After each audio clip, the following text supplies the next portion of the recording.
Olá pessoal, tudo bem? Eu sou o Edivaldo Peck, de Tecnologia, aqui da Diretoria de Ensino de Americana, e hoje estou aqui para falar com vocês um pouquinho sobre aprendizagem ativa. Esse ATPC desse início de dezembro é para falarmos um pouquinho sobre aprendizagem ativa. A ideia hoje aqui é que pudéssemos falar e fazermos uma reflexão sobre as metodologias na escola, de que forma que elas foram trabalhadas no decorrer do ano, de que forma que elas foram construídas no seu cotidiano escolar e como elas realmente afetaram na aprendizagem. Aconteceu uma aprendizagem realmente significativa por meio dessa utilização de metodologias ativas?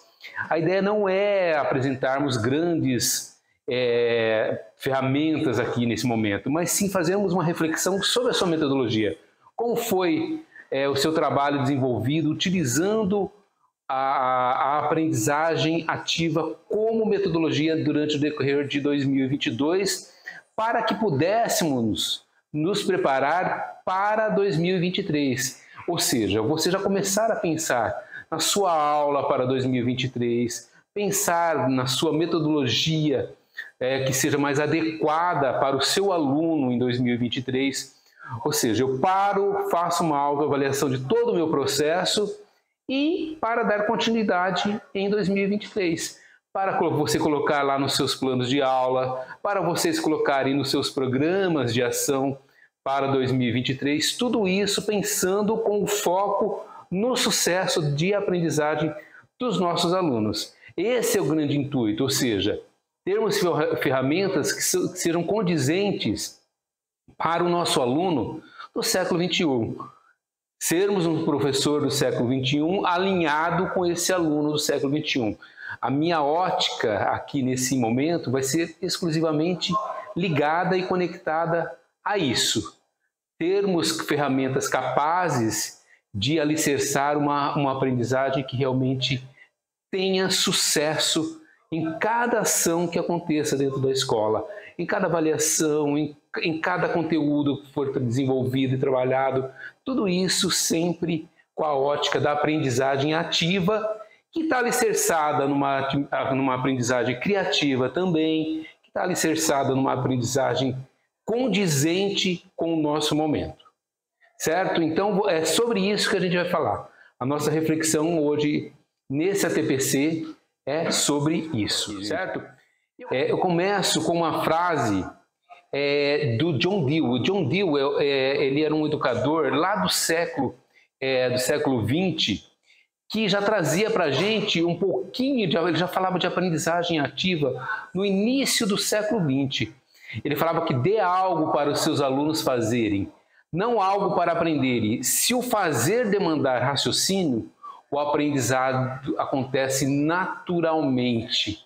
Então, olha só, o John Dewey ele já pensava a respeito de aprendizagem ativa lá no início do século XX, certo? Ou seja, o que ele dizia isso, daria para ter uma ideia que ele estivesse já à frente do tempo dele. E essas reflexões, né, sobre a aprendizagem, sobre o raciocínio, sobre o acesso à informação e à educação, dentro de uma sociedade que seja realmente democrática, né? Então, o John Dewey, há mais de 100 anos, ele ressaltou a potência do aprendizado pela prática, ou seja, a importância de realmente trazer de forma contextualizada tudo aquilo que o aluno precisa aprender, tudo aquilo que o aluno precisa desenvolver. E essa prática pelo fazer e a importância de proposições de tarefa para que o processo se torne mais acessível, mais ativo e democrático. Ou seja, quando eu começo a ter esse olhar, eu começo a observar que os nossos alunos, eles aprendem mais de que maneira? Será que é só por meio do conteúdo passado de forma, retransmitido de forma tradicional? O William Glasser, ele já traz para nós um referencial ligado a isso que o John Dewey diz. Porque ele fala que 10% dos nossos alunos aprendem só quando a gente lê, né? E 20% quando a gente ouve. 30% quando nós observamos, 50% quando nós vemos e ouvimos, 70% quando discutimos com os outros, 80% quando fazemos e 95% quando nós ensinamos aos outros. E quando o William Glasser traz para a gente que 80% aprende quando fazemos e 95% quando nós ensinamos, a gente traz um referencial muito interessante para esse aluno do século XXI, né? Esse aluno nosso que está em sala de aula, que é o seguinte: é sair do campo de usuário de tecnologia, por exemplo, para que fôssemos para o campo da produção de tecnologia. Ele sai de um campo da qual ele está acomodado para dinamizar. Isso que é colocar o aluno no centro da aprendizagem e de forma realmente ativa no seu processo de aprendizagem. É um caminho, gente, que dá trabalho. É um caminho que dá trabalho, realmente. Por quê? Porque nós estamos, de certa maneira, nos reaprendendo enquanto educadores. E passar por isso requer realmente um trabalho sistemático de formação continuada, um trabalho sistemático de formação em serviço. É fundamental que a gente realmente se reaprenda. E a gente tem que se dar conta do seguinte: nós temos algumas competências que são fundamentais para os profissionais e cidadãos do século XXI. Essas competências, elas precisam ser evidenciadas dentro da escola. Já há todo um trabalho ligado às competências socioemocionais. O currículo do Estado de São Paulo já traz essas competências também alicerçada em alguns fatores que vão sendo desencadeados de forma espiralada dentro do próprio currículo, que é a colaboração, a questão de solução de problemas, o pensamento crítico, a curiosidade e imaginação, a liderança por influência, a agilidade e adaptabilidade, a iniciativa e o empreendedorismo, comunicação oral e escrita eficaz, acessos a informações por análise. Percebam que tudo isso vai fazer com que a gente reaprenda como educador. Quando eu trago essa reflexão aqui no final do ano, é para a gente realmente repensarmos a nossa metodologia. Ou seja, já começarmos aqui a pensar naquilo que a gente vai desenvolver, vai se atualizar, vai se aprimorar, vai se lapidar como educador. E eu gostaria, no decorrer dessa nossa formação aqui, desse nosso ATPC, eu queria que vocês pensassem a seguinte questão. Vão se autoanalisando dentro do processo, utilizando o que a gente chama de técnica dos 3 Cs, certo? Então já fica como um exercício aí para você nesse tempo que estaremos juntos, para se autoanalisar. O que é a técnica dos 3 Cs? O que você vai cessar em termos de metodologia que você viu que realmente não foi legal, de repente o que poderia ser deixada de lado porque não deu certo? O que você vai continuar, se foi bacana, né? Foi legal aquilo que você fez, deu certo, no seu processo autoavaliativo, você se viu dentro daquele processo como algo de sucesso. E o último item, né, olha, cessar, continuar e começar. É a técnica dos 3 Cs. É esse o exercício que eu gostaria de deixar para vocês no decorrer da nossa fala aqui. Vão se autoanalisando. A cada fala que a gente vai tendo e trazendo nesse processo de reflexão, vão se autoanalisando daquilo que vocês poderiam realizar como exercício para o próximo ano, já pensando realmente naquilo que vocês podem e devem se aprimorar. Então, olha só, dentro dessas competências ligadas ao século XXI, sabe como nós podemos preparar cidadãos e profissionais que realmente estejam prontos para viver e produzir em um mundo em constante mudança? Sabe como a gente pode garantir que eles estarão aptos para atuar em setores e mercados que ainda não existem? Principalmente se a gente pensa nos nossos 6º anos, se a gente pensa naqueles que estão ainda chegando nas escolas. E mais, que metodologias de ensino e aprendizagem podem modelar, né, hoje esse futuro? De que forma a gente tem que pensar hoje para ter esse foco justamente em todos esses alunos que vão chegando no decorrer dos anos, né? O sexto ano que chega hoje é diferente do sexto ano que chegou o ano passado, e assim vai. A gente precisa compreender todo esse processo e, como eu disse, nos aprimorarmos, né, conforme o tempo vai passando. A aprendizagem ativa e, consequentemente, as metodologias ativas, elas devem ser adotadas para desenvolver essas competências do século XXI. Porque a partir do momento que eu coloco o aluno como centro da aprendizagem, ele realmente passa a ser um sujeito ativo da sua aprendizagem. E como nós podemos selecionar a perspectiva assim, mais adequada para a aplicação dessas metodologias ativas no contexto educacional em que os nossos educandos estão, que os nossos estudantes estão? Eu acho que o primeiro ponto a ser levado em conta e o primordial é o nível de autonomia dos estudantes, para que eles realmente possam aprender. Nível de autonomia significa o quê? Nós precisamos ver e verificar de que forma os alunos tratam, principalmente como eles lidam com a tecnologia no seu pessoal, para trazer para o seu campo acadêmico. Nós queremos alunos com excelência acadêmica. De que forma a gente pode trazer um potencial que já está com eles para transformar isso em algo, uma ferramenta a mais para o sucesso da aprendizagem dele?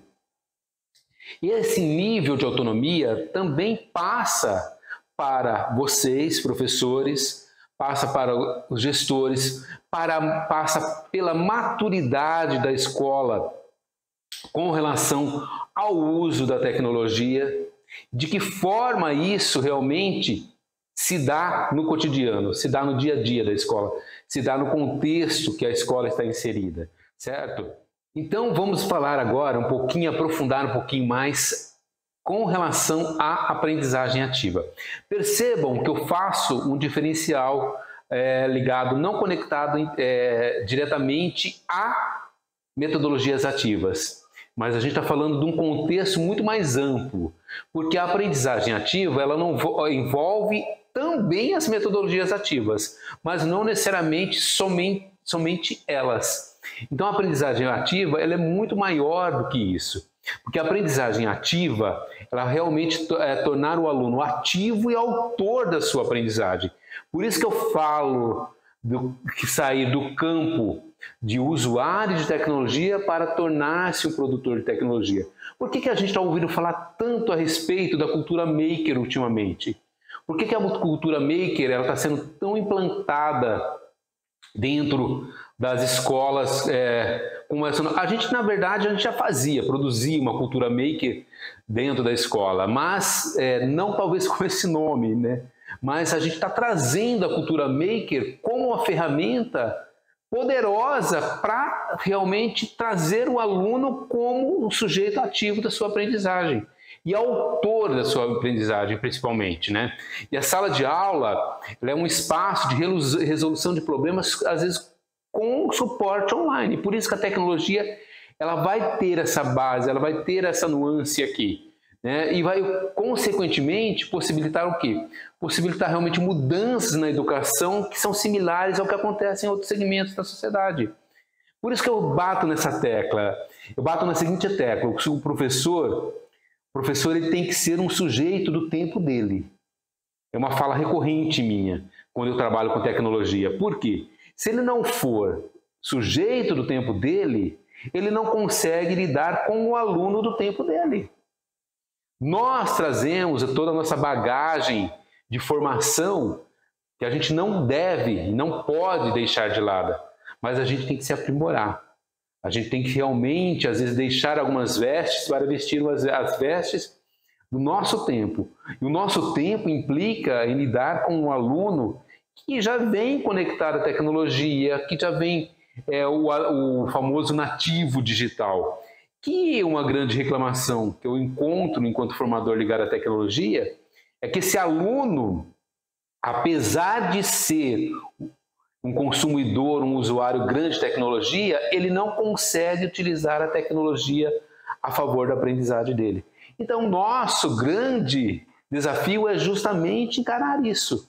Então, em vez de mero espectador e consumidor do conhecimento, o aluno ele assume o papel de construtor do saber dele e coautor do processo de ensino-aprendizagem dentro da qual ele está inserido, certo? Então, esse é o nosso grande desafio, né? Que o aluno assuma o papel de construtor do saber e coautor do processo de ensino-aprendizagem, certo? Porque a participação de cada aluno é um aspecto necessário na aprendizagem ativa. Estudantes, eles devem estar engajados com o aprendizado. Enquanto aquilo não fizer realmente sentido para ele, enquanto não houver uma aprendizagem realmente que seja significativa, ele não vai aprender. É um aspecto realmente necessário na aprendizagem ativa. Os estudantes, eles devem estar engajados no aprendizado. Pensar sobre o trabalho que será realizado e o propósito por trás dele. Ajuda realmente a aprimorar as suas capacidades de pensamento, reflexão e conexão de informações. Percebam que é uma gama de situações que a gente precisa lidar, né? O Moran,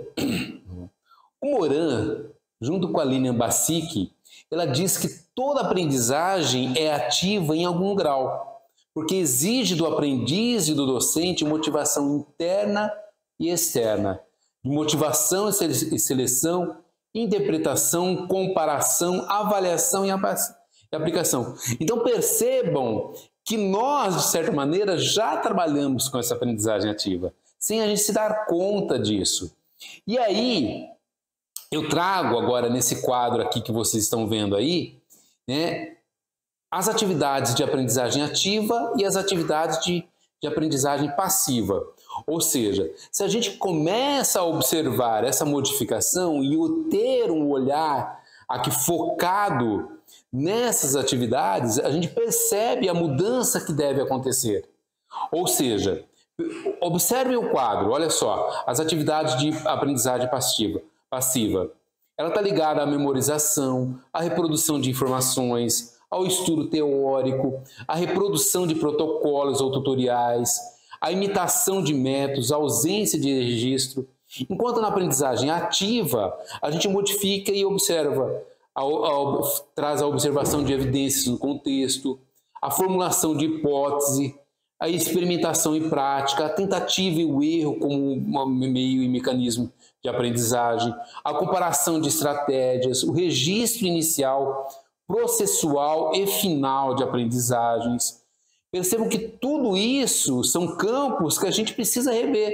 Então é esse o detalhe que eu trouxe aqui hoje, essa reflexão, né? Porque o principal objetivo desse modelo de ensino realmente é incentivar os alunos para que aprendam de forma autônoma e participativa, a partir realmente de problemas e situações que sejam reais para ele. Por isso que a gente foca tanto nessa questão de contextualizar. Eu preciso contextualizar, eu preciso trazer para o aluno algo que realmente seja significativo. Perceba que eu repito várias vezes no decorrer da minha fala a palavra significativa, né? O aprendizagem significativa. No foco na aprendizagem, uma aprendizagem ativa, uma aprendizagem criativa, uma aprendizagem realmente significativa. Você está anotando aí isso daí, gente? Vocês estão se dando conta desse processo, né, de reflexão que a gente está trazendo aqui hoje, para que a gente possa, olha só, lembra lá a técnica dos 3 Cs? Para que eu possa cessar algumas coisas que não deram certo, continuar aquilo que deu certo e começar na partir do quê? A partir de uma análise de uma formação já desenvolvida, né? A gente falou bastante disso no decorrer das ATPCs desse ano. A gente falou já de metodologias ativas. As formações dos itinerários formativos trouxeram bastante esse trabalho com as metodologias ativas, né? Os cadernos trazem sugestões de metodologias ativas. Porque assim, o Moran, ele traz que a tecnologia traz hoje a integração de todos os espaços e tempos. A tecnologia é o que a gente costuma falar de uma tecnologia ubíqua. O que é uma tecnologia ubíqua? A internet ubíqua, ela está em qualquer lugar que você estiver hoje, você, né, desde que tenha, é claro, todos os recursos, tem disponibilidade de internet. Então, é algo que não acontecia anteriormente. Então, essa internet ubíqua, ela fez com que a tecnologia tivesse um novo olhar, né? O Moran diz que o processo de ensinar e aprender, ele acontece numa interligação simbiótica, profunda, constante entre o que nós chamamos mundo físico e mundo digital. Não tem como hoje, né? Nós estamos ao mesmo tempo no mundo real e também no virtual. Não são dois mundos ou espaços, mas um espaço estendido um do outro. Uma sala de aula ampliada que se mescla, hibridiza constantemente. Olha isso, esse termo que ele usa. Hibridiza constantemente. E aí, o que acontece? Né? A gente já faz todo esse trabalho. Né? Todos nós, de alguma maneira, já estamos num processo de hibridização da aprendizagem. Às vezes se você faz uma determinada atividade, coloca, por exemplo, o Kahoot no finalzinho para fazer uma avaliação, você já, de certa maneira, já está contemplando essa hibridização, certo? E aí eu pego como referencial, né, de algumas aprendizagens ativas, alguns exemplos de aprendizagem ativa, aprendizagem baseada em projetos, aprendizagem baseada em jogos, né, que é o Game-Based Learning, o método de estudo de caso, o foco no aprendizado baseado em equipes, certo? Que é o chamado o Team-Based Learning, o aprendizado por pares, certo? Que é o chamado Peer Instruction, e o nosso mais conhecido, que é o ensino híbrido. Esse é o mais conhecido. O ensino híbrido, ele ganhou uma conotação no período da pandemia. Mas a conotação que ele teve, as pessoas chamavam de ensino híbrido aquilo que não era um ensino híbrido, certo? Achavam que era dar aula online e dar aula no virtual, no presencial, era uma forma de ensino híbrido. Mas o ensino híbrido está relacionado àquilo que o Moran trouxe, né, de trazer a sua aprendizagem acontecendo no cotidiano, do modo tradicional, colocando elementos virtuais. O ensino híbrido é o que é o mais conhecido de todos, né? E a gente já tem atrás do ensino híbrido na sala de aula, né? Os mais conhecidos, né? É o modelo rotacional, tem o modelo flex, tem o modelo à la carte, tem o modelo virtual. Tudo isso são formas de utilizar a aprendizagem ativa em sala de aula, certo? A sala de aula invertida, por exemplo, sala de aula invertida é um modelo de aprendizagem ativa. Você tira o foco do professor e leva para o aluno. Lembrando o seguinte, sempre vai ter isso. Porque se você quer fazer uma análise autoavaliativa do que é aprendizagem ativa, sempre o seguinte, o aluno está como centro da aprendizagem. Né? Tira o foco, o professor passa a ser um mediador da aprendizagem, certo?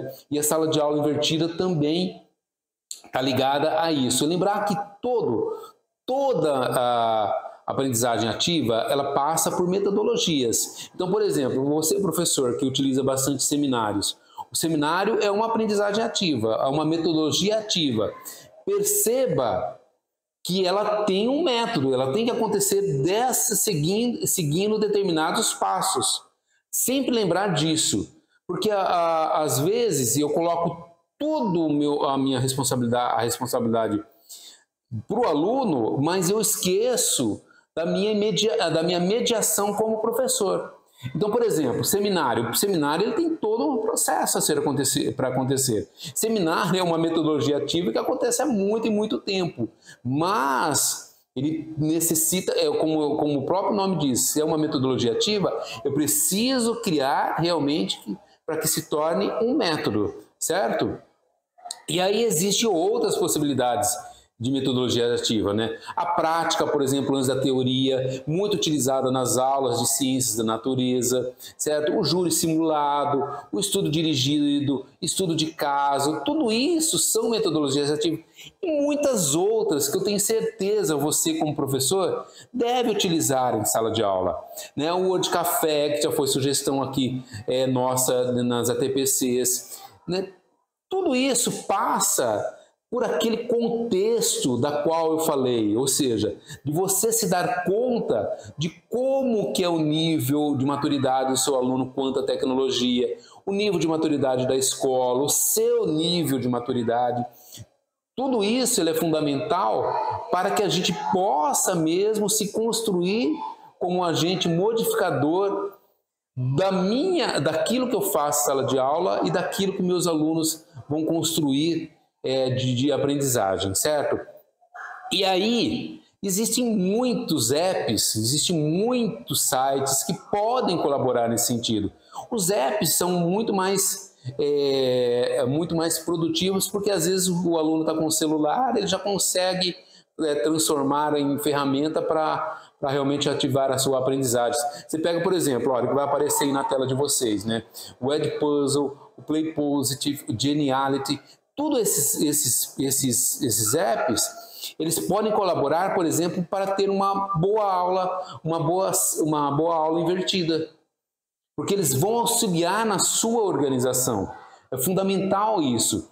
Eu vou colocar aqui no link para vocês um repositório que eu coloquei vários apps que podem auxiliar nessa aprendizagem ativa, na utilização de metodologias ativas aí dentro do ambiente escolar. Tem uma lista, ela tem uma lista muito grande. Veja o que se adequa melhor para você. Veja, se estruture, se perceba, porque a gente tem que se dar conta de que existem algumas características que vão indicar que são um bom método ativo.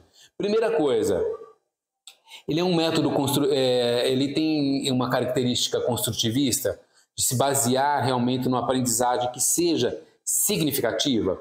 Ele é colaborativo, ou seja, ele favorece a construção do conhecimento em grupo, fundamental, ou seja, ele vai ao encontro também de algumas competências socioemocionais que precisam ser desenvolvidas. Ele é interdisciplinar, ele proporciona atividades integradas às outras disciplinas.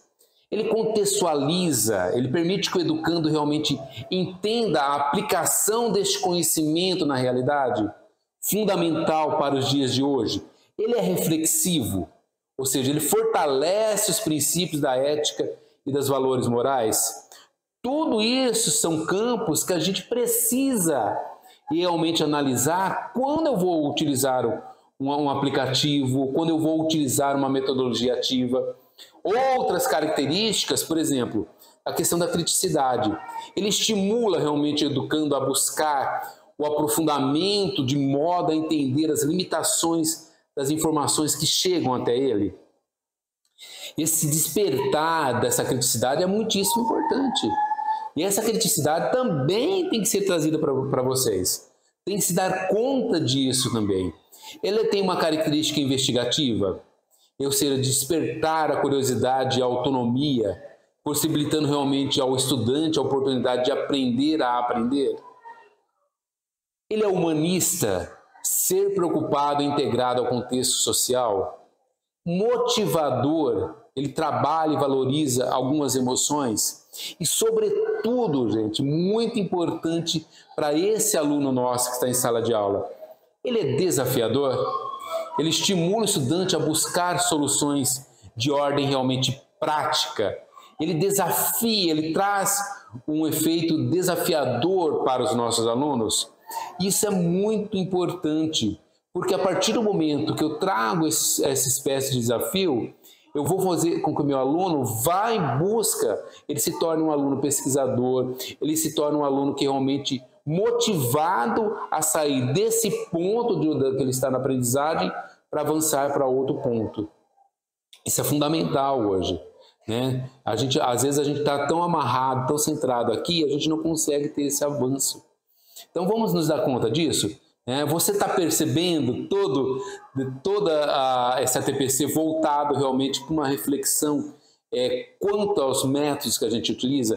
E a gente tem que tirar esse medo de achar que vão ser substituídos pela tecnologia, né? Porque a aprendizagem ativa, ela não é sinônimo de vídeo online, né? Eu acho que eu estou passando um vídeo, eu já estou utilizando a aprendizagem ativa. Mas não, o aluno continua sujeito passivo da aprendizagem.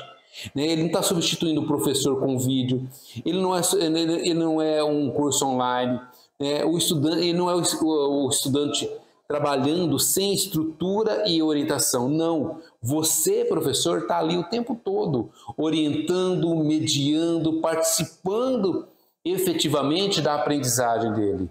Você está, de fato, também sendo um sujeito que auxiliem a despertar esse processo ativo da aprendizagem ali, certo?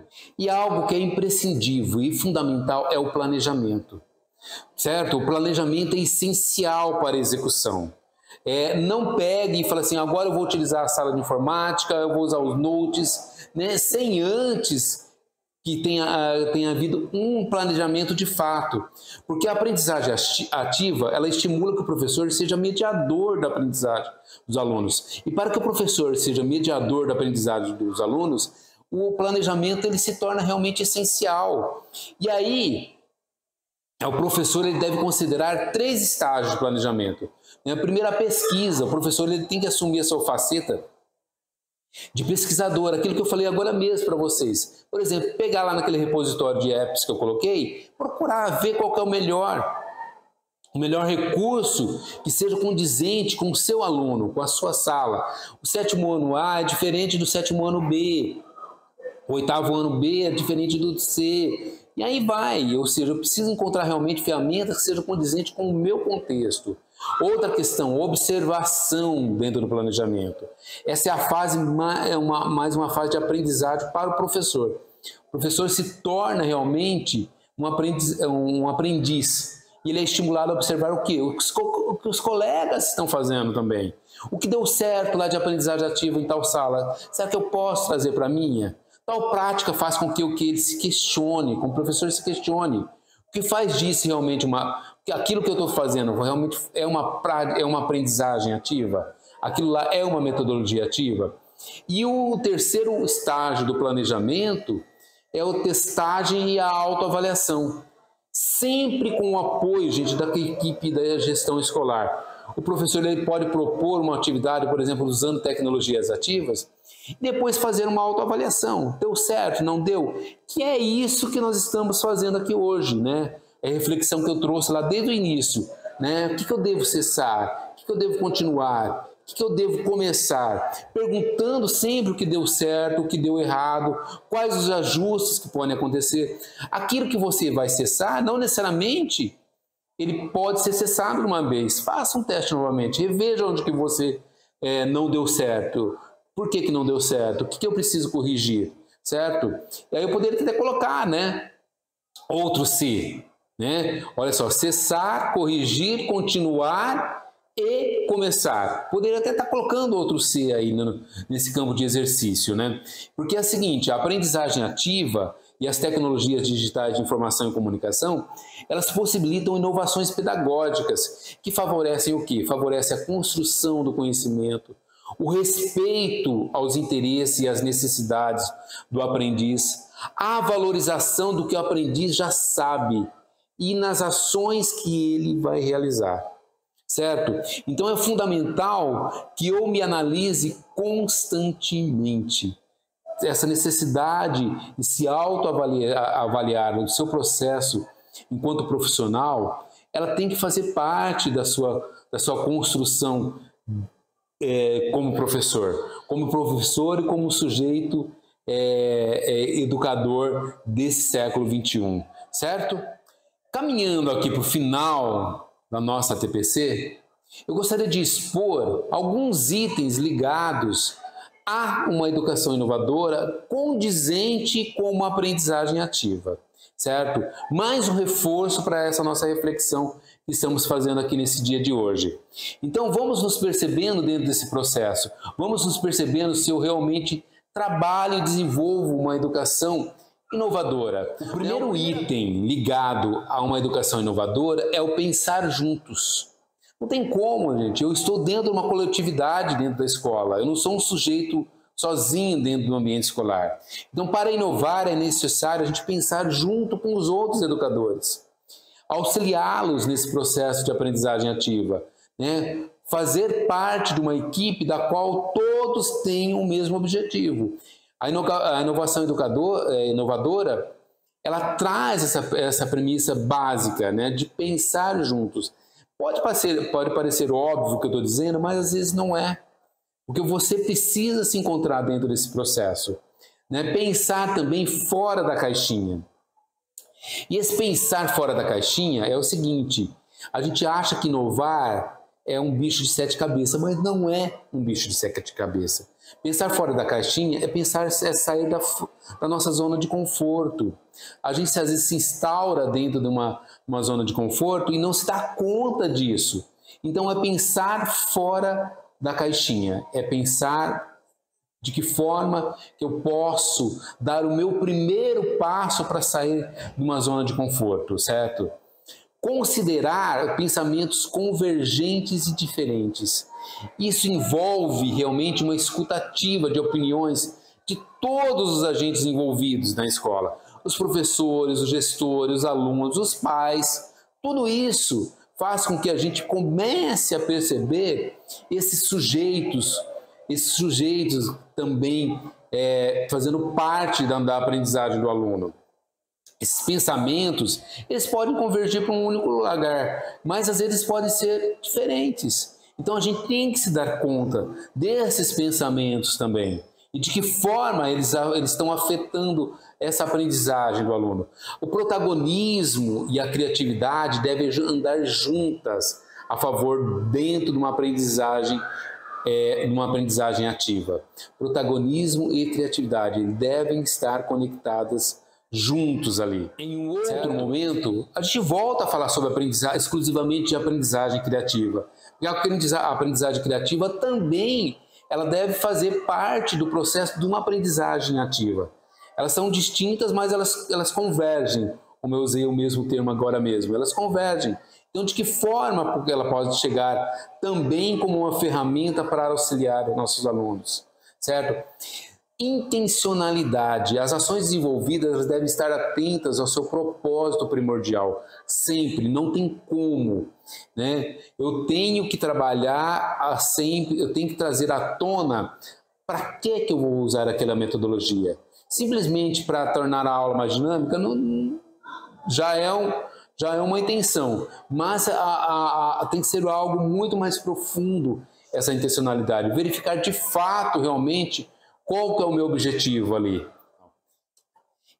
Instaurar uma nova cultura organizacional, certo? O que isso implica? Implica que todos os sujeitos que eu falei agora mesmo comecem a criar hábitos e referências aos valores e tradições que a escola está inserida para que a gente promova uma aprendizagem realmente ativa. Ou seja, o gestor vai ter que saber que naquele determinado momento você vai utilizar a sala de informática ou os notebooks, né? Vamos pensar numa tecnologia mais móvel hoje, né? Não estática como era antigamente. Mas eu preciso criar uma cultura de organização na escola, que de fato não atrapalhe quando eu for e estiver desenvolvendo a atividade, né? Uma coisa que a gente vai ouvir falar muito isso dentro de uma educação inovadora é a personalização da aprendizagem. A gente tem que ter em vista que existem diversos perfis de aprendizagem, além de considerar que cada estudante aprende em seu próprio ritmo. Óbvio isso, né? Mas a gente tem que se dar conta disso em sala de aula. Às vezes o app que você usou com um determinado aluno não deu certo. E aí você vai fazendo consequentemente as adequações necessárias. Você vai fazendo aquilo que precisa ser feito para construir, para que a gente possa realmente começar aos poucos. Gente, é passos lentos, não precisa avançar, a gente não vai dar saltos, a gente só vai pensar e começar a trocar ideias para que as coisas possam darem certo. E finalizando aqui a minha fala, traçar estratégias que realmente atendam os objetivos de aprendizagem. Inovar, né, trazer aprendizagem ativa, não envolve fazer, gente, o arroz com feijão bem feito. Né? É fazer o arroz e feijão com bem feito e começar a colocar suas pitadinhas de tempero ali legal, né? Alinhando sempre os objetivos de aprendizagem com as estratégias que serão adotadas. Sempre pensar nisso, traçar estratégias que atendam os objetivos de aprendizagem. O nosso grande foco sempre será esse. Pensar em todas as metodologias que você vai utilizar, pensar em tudo aquilo que você vai disponibilizar e se perceber como realmente um agente que pode modificar para que o sucesso possa acontecer dentro do seu ambiente escolar. Certo? Então, finalizando aqui, anotou aí agora? Faça essa reflexão. O meu exercício para hoje é pensar no que você pode realmente cessar, continuar ou começar. Se você quiser colocar um Czinho ali, coloca o corrigir também, né? Ou seja, eu não preciso necessariamente cessar, mas eu posso corrigir. É esse o exercício que eu gostaria de deixar para vocês no finalzinho dessa TPC, certo? Então eu agradeço a atenção de vocês, tenham todos uma ótima semana e até mais.